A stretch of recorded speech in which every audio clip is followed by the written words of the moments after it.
Биыл оңтүстік дәнді дақылдарды жинау науқанын сәтті аяқтады.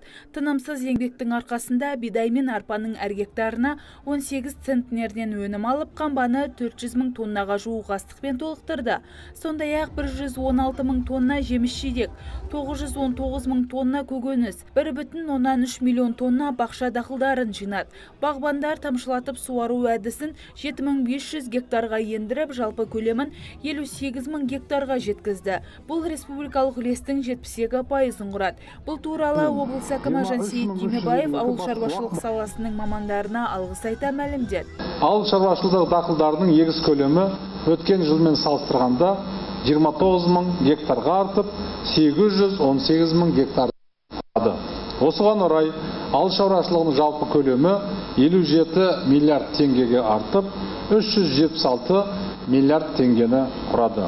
Өңірде тұңғыш рет өткізілген Агрофест фестивалі аясында ауыл шаруашылық өнімдерінің жәрмеңкесі өтті.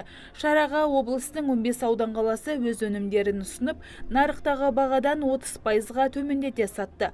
Қазығұрт ауданы жәрмеңкеге 5 тонна ет өнімдері мен 1 тонна жеміс-жидек әкелді. Басты бағытымыз, жалпы біздің алып отқан басты бағытымыз облыс әкім тапсырмасына сәйкес біз суармалы жерлерді